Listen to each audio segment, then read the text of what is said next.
Jarana menatap Diana dengan mata yang sudah berembun. Kenapa, Di? Apa yang terjadi dengan Mas Daren? Jarana memegang kedua bahu Diana. Air mata mulai menetes di pipinya.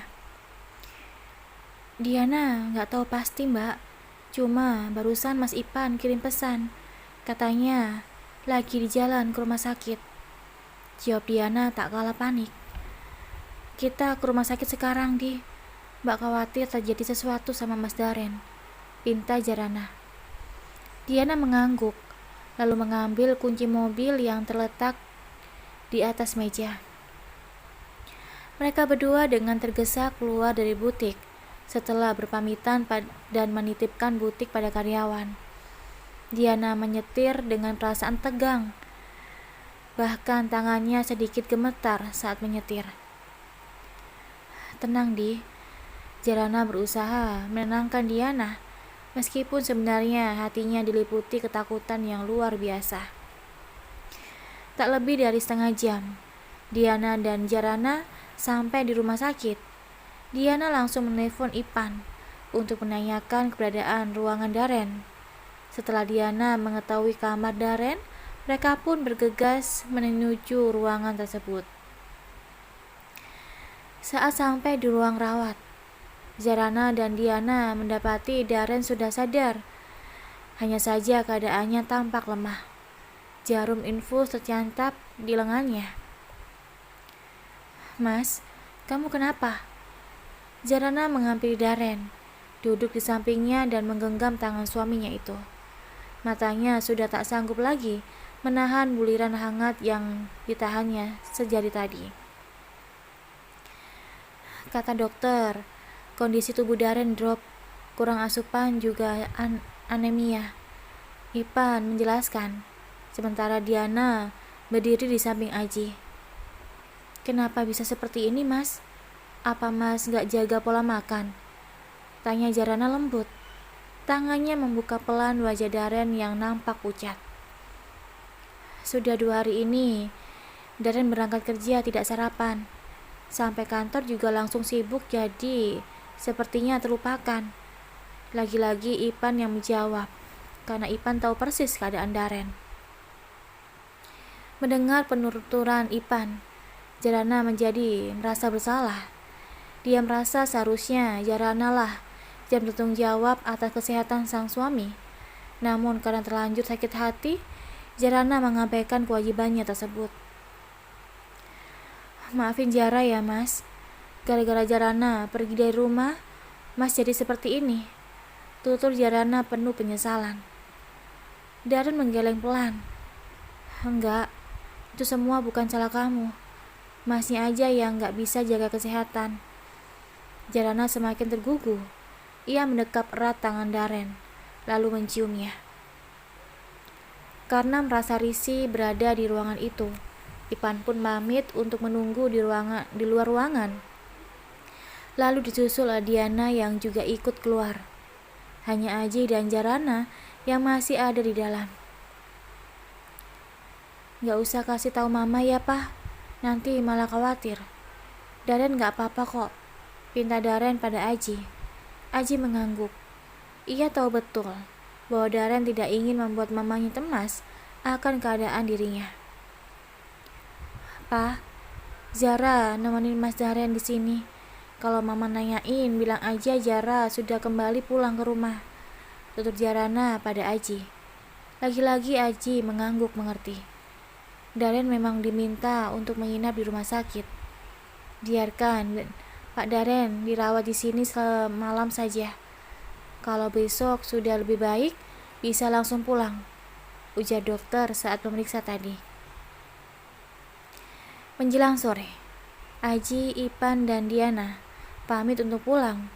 Awalnya Diana meminta untuk menemani Jarana di rumah sakit. Hanya saja Jarana meminta adik iparnya itu untuk pulang ke rumah saja, agar Sarah tak curiga. Kini tinggal ada Jarana dan Daren berdua saja. Jarana menyuapi Daren dengan antusias. Makan yang banyak ya, Mas, biar besok bisa pulang, tita Jarana di sela-sela menyuapi suami itu. Kalau dengan tinggal di sini Mas bisa temenin kamu, Mas bisa rela untuk tinggal di sini lebih lama. Jawab Darren membuat Jarana terharu. Astagfirullah, jangan bilang seperti itu Mas. Berdoa saja semoga Mas cepat pulih dan bisa segera pulang, timpal Jarana. Darren terdiam. Baginya, malas sekali pulang ke rumah jika Jarana tidak ada. Memang Hani gak nyiapin sarapan ya Mas? Tanya Jarana penasaran. Darren menggeleng. Ya ampun, kalau pulang Mas makan apa? Jarana bertanya lagi. Mie instan, jawab Darren membuat hati Jarana perih. Ia merasa bersalah karena tidak melayani suaminya dengan baik. Maafin Zara ya Mas. Zara janji besok akan ikut pulang ke rumah kita. Maafin Zara belum bisa menjadi istri yang baik. Jarana berkata dengan mata berkaca-kaca. Enggak, Mas yang harusnya minta maaf. Mas sangat berdosa padamu. Mas sangat berdosa pada pernikahan kita. Jawab Darren tak kalah sendu.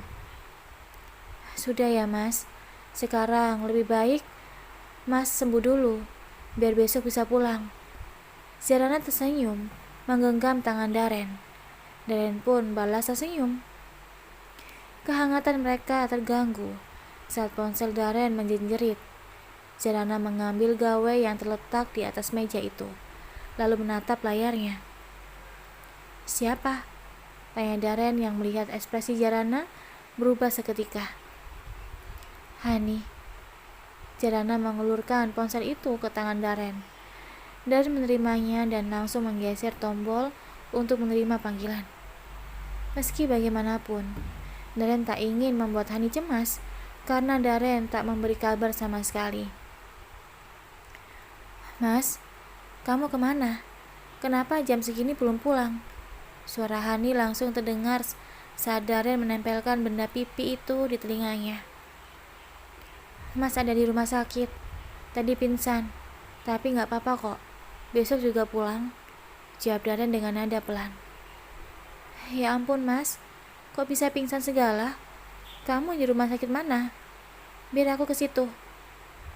Hani memerondong Darren dengan banyak pertanyaan.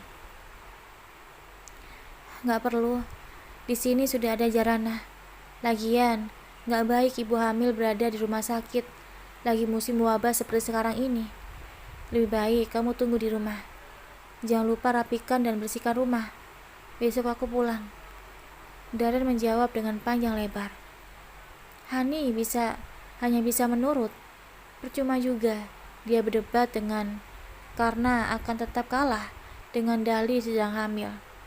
Gak boleh ini, gak boleh itu. Hani pun mematikan sambungan telepon dengan kesal. Besoknya, kondisi Darren sudah membaik, bahkan sudah sembuh seperti sedia kala. Keberadaan Jarana benar-benar menjadi obat yang mujarab buat Darren. Apalagi Jarana memang merawat Darren dengan telaten. Darren dan Jarana dijemput oleh supir Aji. Mereka pulang pagi-pagi, sekitar jam 9-an. Di rumah, Hani sudah menunggu kepulangan Darren. Ia menuruti perintah Darren untuk membersihkan rumah, meski ala kadarnya. Tak sebersih dan serapi hasil pekerjaan Jarana. Saat mendengar deru mesin mobil di halaman, Hani buru-buru membuka pintu dan keluar. Ia membantu Darren yang baru keluar mobil. Padahal keadaan Darren sudah kembali baik. Aku sudah lebih baik, ujar Darren saat Hani mencoba membantu memapanya. Aku khawatir Mas, takutnya kamu masih pusing atau lemas, timpal Hani. Darren hanya terdiam. Ia memaklumi kalau Hani mungkin memang sangat mencemaskan keadaannya. Sementara Jarana sekuat tenaga menahan gejolak di dadanya. Ia tak ingin rasa cemburunya justru membuat ia mengabaikan kewajibannya pada Darren. Ia tak ingin rasa cemburunya justru membuat Darren kembali tumbang. Jarana berjanji akan berusaha menerima dengan ikhlas keberadaan Hani di rumahnya. Jarana juga berjanji akan mencoba hidup akur dan damai dengan madunya itu. Sore itu, Jarana memasak dengan antusias. Ia menyiapkan berbagai macam masakan yang bergizi untuk Daren. Daren tersenyum saat sampai di meja makan. Melihat beberapa menu yang tersedia, membuat perutnya tak bisa lagi menahan untuk mengabaikannya. Daren pun segera duduk di kursi dan meminta Jarana untuk mengisi piringnya dengan lengkap. Jarana hanya tersenyum seraya mengangguk. Saat Daren tengah anteng makan, tiba-tiba Hani datang dan duduk begitu saja. "Mas kok makan gak ajak-ajak?" kata Hani sambil membalikkan piring dan mengisinya dengan nasi. "Kalau kamu mau makan bareng, seharusnya kamu juga bantuin Jarana masak. Sekalian belajar, jangan taunya makan saja," jawab Daren. Jarana memegang tangan Daren perlahan. Daren menoleh dan Jarana langsung menggelengkan kepalanya sebagai tanda agar Daren tak melanjutkan ucapannya itu. Pagi-pagi sekali, Jarana dan Hani dikejutkan dengan suara ketukan di pintu. Saat membukanya, Jarana mengerutkan kening sambil bertanya, "Maaf, cari siapa ya? Apa benar ini rumahnya Bu Jarana dan Tuan Daren?" Wanita Payubaya itu malah balik bertanya. "Iya benar, Mbak," jawab Jarana ramah. "Perkenalkan, saya Mbok Darmi dari Yayasan Pembantu Setia Kekasih. Saya diminta untuk datang ke rumah ini dan bekerja di sini oleh Ibu Sarah dan Pak Aji." Wanita berbaju gamis itu menjelaskan kedatangannya. Jarana hanya mematung tak mengerti, sementara Hani yang juga ikut mengintip tersenyum senang. Itu artinya dia tak perlu repot-repot lagi membantu Jarana membersihkan rumah, apalagi mencuci dan menyetrika. "Mari masuk dulu, Mbok. Saya mau konfirmasi dulu sama mama saya. Soalnya saya nggak tahu apa-apa. Mama juga belum bilang." Jarana mempersilahkan Mbok Darmi untuk masuk, lalu duduk di sofa. Sementara Jarana berlalu ke dalam kamar untuk menelpon ibu mertuanya itu. Daren pun sebelum berangkat kerja beberapa menit yang lalu tidak bicara apa-apa pada Jarana. Itu artinya Daren pun tidak tahu. "Halo Ma, Assalamualaikum," sapa Jarana saat telepon tersambung. "Waalaikumsalam sayang, tumben pagi-pagi nelpon," jawab Sarah ramah. "Iya Mah, maaf, Jarana ada perlu. Ini tiba-tiba ada orang yang datang, katanya disuruh Mama kerja di sini." Jarana pun langsung memberitahu tujuannya menelpon. "Oh, Mbok Darmi sudah datang?" "Iya, Mama nyuruh dia kerja di rumah kamu. Sekarang kan di rumah kalian ada Hani. Sebentar lagi malah akan ada bayi. Jadi lebih baik ada asisten rumah tangga, biar kamu gak terlalu capek juga ngerjain semuanya. Mama kan tahu, gak mungkin lah istri kedua Daren itu mau bantu-bantu. Udah ketebak," Mama Sarah menjelaskan panjang lebar. "Padahal gak usah perlu repot-repot Mah. Jara masih bisa ngerjain semuanya sendiri," jawab Jarana. "Udah deh, kamu itu jangan terlalu memforsir tenaga. Takutnya kecapean, terus malah sakit. Justru enak kan kalau ada pembantu. Kamu bisa fokus urusin butik. Pekerjaan rumah tangga kan udah ada yang ngerjain. Kalau mau bantu-bantu ya cukup masak aja. Apalagi masakan kamu emang enak." Sarah nampak kekeh. "Baik Ma, kalau gitu makasih ya. Jarana juga mau siap-siap," timpal Jarana. "Iya sayang." Jarana pun langsung mematikan sambungan telepon dan pergi lagi keluar kamar menghampiri Mbok Darmi. "Maaf Mbok lama." Jarana tersenyum seraya duduk di sofa tak jauh dari Mbok Darmi. "Nggak apa-apa, Bu." Mbok Darmi mengangguk sopan. "Saya sudah konfirmasi ke Mama Sarah. Katanya memang beliau meminta Mbok untuk kerja di sini. Kebetulan di rumah ini juga ada ibu hamil, jadi Mbok bisa sekalian menjaganya," tutur Jarana. Mbok Darmi hanya mengangguk mengerti. "Mbak Hani." Jarana memanggil Hani sedikit kencang. Hani pun langsung keluar kamar. "Kenalkan, ini asisten rumah tangga di rumah ini. Jadi mulai sekarang Mbak Hani ada yang nemenin di rumah. Barangkali butuh sesuatu bisa minta tolong sama beliau," Jarana mau menjelaskan. Hani tersenyum sedikit pada Mbok Darmi. Ia hanya berdiri mematung tanpa ikut duduk. "Itu namanya Mbak Hani, Mbok. Kalau saya Jarah," ujar Jarana. Mbok Darmi kembali mengangguk. "Ya sudah, Mbok bisa langsung bekerja. Saya mau siap-siap. Setiap pagi berangkat ke butik, pulangnya asar." Jarana berdiri, kemudian langsung masuk ke dalam kamar untuk bersiap-siap.